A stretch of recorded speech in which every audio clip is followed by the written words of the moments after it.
এইবাৰ বিহপুৰীয়াত কি হ'ব? ভূপেন বৰাৰ সন্মান ৰক্ষা হ'বনে? ৰাম ভূপেনৰ যুঁজে আকৰ্ষণীয় ৰূপ লৈছে বিহপুৰীয়াত। দুই সখাৰ মহাৰণত কোনে মাৰিব শেষ হাঁহি? এফালে বিজেপিৰ ভূপেন বৰা, আনফালে ভূপেন বৰাৰ সখা কংগ্ৰেছৰ প্ৰাৰ্থী নাৰায়ণ ভূঞা ওৰফে ৰাম ভূঞা। সমষ্টিটোৰ 1,68,600 ভোটাৰৰ আঙুলিৰ টিপা ক'ত পৰিব সেয়া এতিয়াও ধুঁৱলি কুঁৱলী। কিন্তু সন্মুখ সমৰত নামি পৰিছে ৰাম ভূঞা আৰু ভূপেন বৰা। প্ৰথম পৰ্যায়ত কংগ্ৰেছৰ পৰা বিজেপিলৈ গমন কৰা ভূপেন বৰাক দলে প্ৰাৰ্থিত্ব দিয়াক লৈ বিজেপিৰ ভিতৰচৰাত বিদ্ৰোহৰ সূচনা হৈছিল। কিন্তু পৰৱৰ্তী সময়ত টিকটৰ পৰা বঞ্চিত অমিয় ভূঞাক দলে উপসভাপতিৰ দায়িত্ব দি ক্ষোভ উপশম কৰিছে। লাহে লাহে ভূপেন বৰাৰ সমৰ্থনত ওলাই আহিছে দলীয় নেতা কৰ্মী। সমান্তৰালভাৱে বুথে বুথে প্ৰচাৰ আৰম্ভ কৰিছে কংগ্ৰেছ প্ৰাৰ্থী নাৰায়ণ ৰাম ভূঞাই। ভূপেন বৰাৰ টাৰ্গেট বঙালমৰাৰ সংখ্যালঘু ভোটাৰ। 24,000 সংখ্যালঘুৱে বিজেপিক ভোট দিব বুলি আশাবাদী ভূপেন বৰা। অনুভৱ কৰোঁ যে মই 50,000 ভোট যোৱাবাৰ পাইছিলোঁ, বিজেপিয়ে 60,000 পাইছিলে। তাৰে 24,000মান ভোট আছে বিজেপি দলে নিবিচাৰে। মই বিচাৰোঁ, কিন্তু মই তেখেতসকলে গ'লে গৈছোঁ, কিন্তু তেখেতসকলেও মোক অলপ দি দিয়ে, ৰামৰ ভোটটো বহুত কমি যাব। নহয়, 60,000টো বিজেপি আছিলেই। মই খেলা আগতেই 60,000 পাইছোঁ, মই 50,000 পাইছোঁ। 50,000 ভিতৰত নতুনকৈ 20,000 ভোট আমাৰ সমষ্টিত বঙালমৰাৰ ফালে সোমাইছে। সেইবিলাক আপোনালোকে যদি যোগ বিয়োগ কৰে আপোনালোকে নিজে উলিয়াই ল'ব পাৰিব। বিভিন্ন প্ৰান্তত প্ৰচাৰ চলাই ৰাম ভূঞাই অকলে 1 লাখ ভোট পাম বুলি দাবী কৰিছে। 1,64,400 ভোটৰ ভিতৰত 1,40,000 ভোট পুলিং হ'ব আৰু তাতে আমাৰ ভোটৰ সংখ্যা হ'ল 1 লাখ। কিমান ব্যৱধান থাকিব? 1 লাখ আমি পাম আৰু 40,000 কেইবাজনো পাৰ্টি আছে তেওঁলোকে পাব। বিহপুৰীয়াত কাৰ ফেচ ভেলু কিমান? 4 মে'ত সকলো স্পষ্ট হ'ব বুলি মন্তব্য ভূপেন বৰাৰ। ফেচ ভেলু বঢ়াবলৈ ৰাম ভূঞাই গুলী ফুটাইছে নেকি? 4 মে'ত কাৰ কিমান ফেচৰ মূল্য আছে এটা কাৰণে সঁচা যে আপুনি যদি জীৱনত বন্দুক ফুটাই পোৱা নাই আপোনাৰ ইমান ডাঙৰ ফেচ ভেলু হ'ব নোৱাৰে।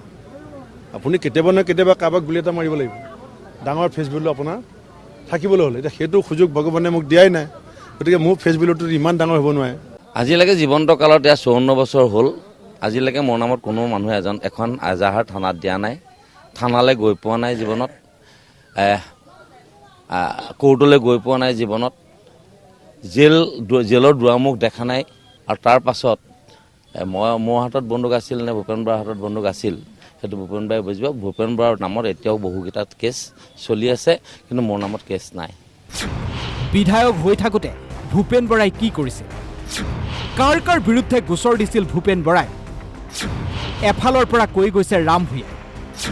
সকলো কথাৰ উত্তৰ 4 মে'ত দিম বুলি মন্তব্য কৰিলে ভূপেন কুমাৰ বৰাই। ভূপেন কুমাৰ বৰা ডাঙৰীয়া ইয়াত যেতিয়া বিধায়ক হৈ আছিল, ইয়াৰ বহু মানুহে আজি ডেটত কেছ খেলি আছে। আপোনালোকে সোধক কিমানজন মানুহৰ নামত তেওঁ কেছ দিছিল। এইকাৰণে কেছ দিছিল তেখেত বিহপুৰীয়া সন্তান নহয়, আৰু বিহপুৰীয়াত যেতিয়া শাসন কৰিবলৈ আহিছিল, যদি বাধা প্ৰদান পাইছিল তেওঁৰ নামত কেছ হৈছিল। কেছ চলি আছে, বৰ্তমান চলি আছে। সেইসকল মানুহে ভূপেন কুমাৰ বৰা ডাঙৰীয়াক বিচৰা নাই। ভূপেন কুমাৰ বৰা ডাঙৰীয়াৰ বহুকেইটা ভাষণ ভাইৰেল হৈছে যে দেউৰী আৰু মিচিং মানুহে মদ আৰু মাংসত বিক্ৰী হয়। এইবোৰ কথাই মানুহক বহুত আঘাত দিছে, জাতিটোক আঘাত দিছে, আৰু এই আঘাতৰ প্ৰতিস্ফলন ঘটি আছে। কম সময়ৰ ভিতৰত 9 তাৰিখে সিদ্ধান্ত ল'ব ৰাইজে। এইবাৰ যিটো ইলেকশ্যন হৈ আছে, এতিয়া মই ক'লে বেছি কথা কোৱা হ'ব। 4 মে'ত ঘোষণা যেতিয়া হ'ব, এতিয়া বহুতে বহুত কথা কৈ আছে, ভূপেন বৰা আমুক তামুক তামুক তামুক কৈ থাকক, কিন্তু 4 মে'ত এই কথাবিলাক আপোনালোকে নোটকৈ ৰাখিব। যিবিলাক বক্তব্য মোৰ বিৰুদ্ধে ৰাখি আছে, 4 মে'ৰ দিনাখন আপোনালোকে গোটেইখিনি তেওঁলোকৰ মতামত মোক এটা এটাকৈ প্ৰশ্ন সুধিব আৰু ৰিজাল্টৰ মাজেদি উত্তৰটো পাই যাব। মুঠতে ইজনে আনজনক প্ৰতিহত কৰিবলৈ আপ্ৰাণ চেষ্টা কৰিছে এই নিৰ্বাচনী ৰণত। কিন্তু বিহপুৰীয়া সমষ্টিৰ ভোটাৰ কাৰ পক্ষত? শিক্ষিত ভোটাৰে এইবাৰ নিৰ্ণায়ক ভূমিকা ল'ব বিহপুৰীয়া সমষ্টি। কোন জিকে কোন জয় পৰাজয় সেইবিলাক আমাৰ জনসাধাৰণৰ ওচৰত থাকিব। গতিকে এটা বহুত ডাঙৰ কণ্টেষ্ট হ'ব।